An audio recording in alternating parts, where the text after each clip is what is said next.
1,130 tons of gold are about to disappear from American vaults. They are stored under skyscrapers and asphalt, protected by walls as thick as medieval fortresses. This is the largest transfer of gold in recent history.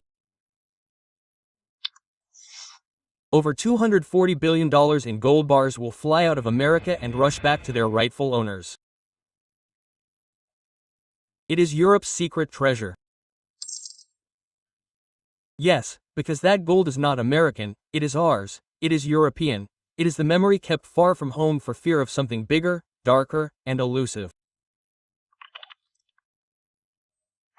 For decades no one had ever dared to question the safety of American vaults, but now that certainty is creaking, and quite a bit. Something has changed, the air has become thicker, the silence more deafening, and the impregnable American bunkers are becoming gilded prisons from which to escape immediately. In recent months, Germany and Italy have been planning an almost impossible mission to bring home what is theirs. We are talking about two countries that respectively possess the second and third largest gold reserves in the world after the United States. 3,300 tons in Berlin, 2,400 tons for Rome, and a third of that wealth still sleeps under the soil of the Stars and Stripes. And now, with Trump back in Washington, the shadow of a different America has returned, more unstable, more unpredictable, and is starting to use the dollar as an economic weapon. And many fear that European gold could be held hostage for political purposes, a sort of international blackmail. With his always slightly mocking tone, the American president said, "What if we opened Fort Knox and discovered that there was nothing left inside?" A joke? Maybe, or maybe not, but those listening to him smile little, smile nervously, and the Europeans are starting to lose confidence. What if our gold, they wonder in Berlin, became a hostage to that unpredictable president? Consider that back in the 1960s, Charles de Gaulle, with a stern, fixed gaze, had decided that French gold could not be in American hands. "I don't trust you anymore," he had simply said, words that today resonate in the minds of Germans and Italian citizens who remember Giorgia Meloni's promise, "We will bring our gold home." He had sworn, promised, but now he is at the helm of the country and he is hesitating. He is hesitating because the game at stake is too big, too complex, too risky, and in fact if you think that it is just a matter of a couple of gold coins being emptied, you are very wrong. What is happening could shake the entire global economic balance and jeopardize the role of the dollar as the global reserve currency. And in this video, with data in hand and without expressing opinions or political orientations, I will answer some legitimate questions. Why is this happening right now? Why are central banks buying gold bars and filling their coffers, and what are the consequences for the global economy? Hi everyone, Marco Casario here, and Germany and Italy together are planning the largest gold repatriation operation since World War II. It's not a question of Trump or whoever sits in the White House, the Germans say, it's something much deeper. Our gold must be under our direct control, especially in times of crisis, because let's face it, when the storm hits you want the umbrella to be in your hands, not someone else's. So let's answer the most burning question right away. Why is this happening right now? You see, we have to look for the answer in politics, the real kind. In Germany, the FD, which is the party most critical of the United States, has been calling for years to repatriate them in order to assert national sovereignty. In Italy too, the issue has become heated because Giorgia Meloni, before becoming prime minister, had sworn that she would bring the precious metal back home. Well, now that she's sitting there in the driving seat, that promise has become a difficult choice. The fear of American retaliation against the desire for national security is a dilemma that is not at all easy. But can we continue to ignore what is happening? The elephant in the room is getting bigger and bigger, more and more disturbing. This is an opinion also shared by the European Taxpayers Association, which is concerned that the White House is slowly eroding the independence of the Federal Reserve, the American central bank. The message that is being sent to governments is clear. Get your gold back while you still can. But if Germany and Italy were to decide to bring all that gold back home, what would happen? An economic, political, and financial earthquake, and I am not exaggerating. In fact, let me explain why.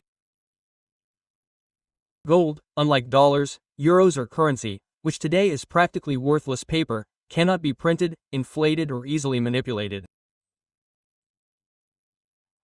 It is not simply a metal, it is a lifeline, a bulletproof vest against economic crises and aggressive monetary policies. It is a defense, a tangible certainty against financial chaos, and it is not enough to own it on paper. You have to be able to touch it with your own hands, to have direct control over it, because when everything collapses, gold stored abroad could become inaccessible precisely when it is needed most. That is why gold is called the thermometer of the world's economic health. Look, the dollar or the euro loses value, gold rises, central banks go into crisis, gold rises even more. And lo and behold, at a time when the global economy is dancing on a tightrope, it is gold that remains solid, like a beacon in the fog. And the central banks obviously understood this before the others because they are buying up bullion.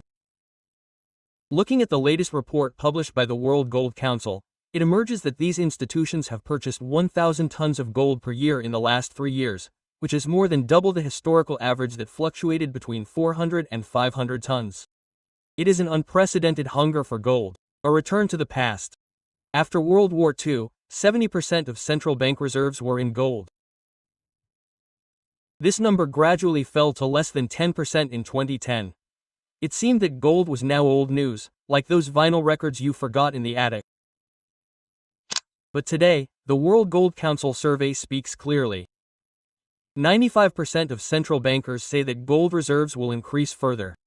No one dares to say that they will decrease. No one is thinking of reducing them. And it doesn't end there because the analysis also reveals a crucial detail that is going unnoticed. A full 73% of central bankers believe that in the next 5 years the share of US dollars in global reserves will decrease significantly. At the same time, the importance of the euro and the Chinese yuan and above all gold is destined to increase. There is also, in fact, a security issue, because during the Cold War it was safer to keep gold far away in the United States, away from Soviet tanks, obviously ready to seize it.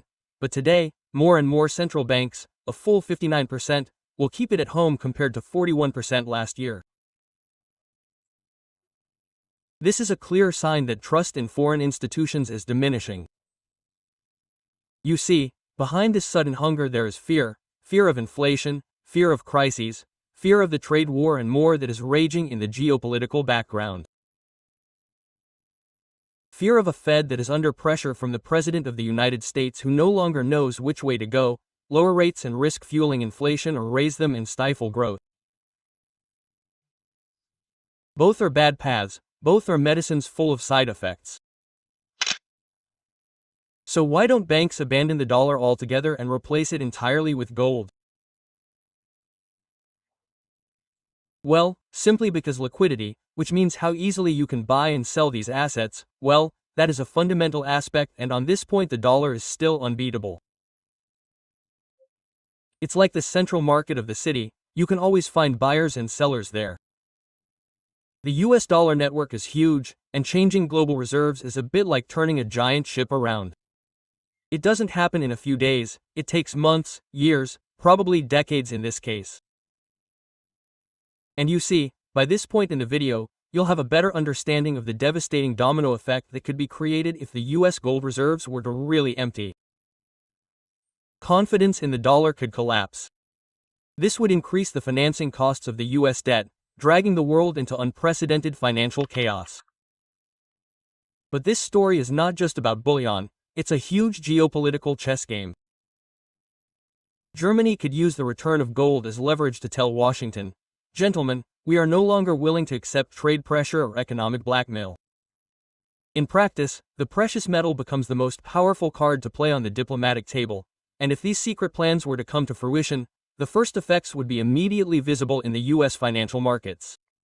The Federal Reserve would lose about $29 billion from its balance sheet in gold reserves in an instant. Is that a lot? Is that a little? I don't know, but it's enough to shake the system to its foundations, because it means that there will be less money available for loans, for financial operations.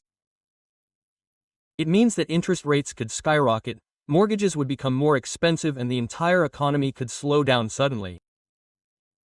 And this is just the beginning, because if other European nations, after Italy and Germany, decided to follow that example, also selling US government bonds, well, the demand for dollars could collapse, and in a few months the interest payments on the US debt could become so heavy that they would even exceed the national defense spending. This would mean cuts to public services, less money for infrastructure, an American economy brought to its knees not by distant enemies, but by its historical allies. And in Europe, meanwhile, popular pressure to bring gold back home is growing by the day. In Berlin, the parliament is under pressure from groups of citizens demanding the complete repatriation of the reserves, while in Italy they are already preparing to build a new fortress in Rome to guard the gold, because in the end, in an increasingly unstable world, the treasure is never safe until you hold it with your own hands. So this is not just the story of 1,000 tons of gold, it is the story of a changing world, it is the story of the trembling dollar, it is the story of a continent that has decided after too long perhaps to take back what is its. And in the meantime, behind that American armored door they wait, and that question continues to resonate in the air. What remains when certainty vanishes? Perhaps only gold remains. Thanks for watching this video. Leave me a comment below to tell me what you think, what your vision is, give it a like and subscribe to the channel if you haven't already. We'll see you very soon. In the meantime, happy investing to everyone. Ciao.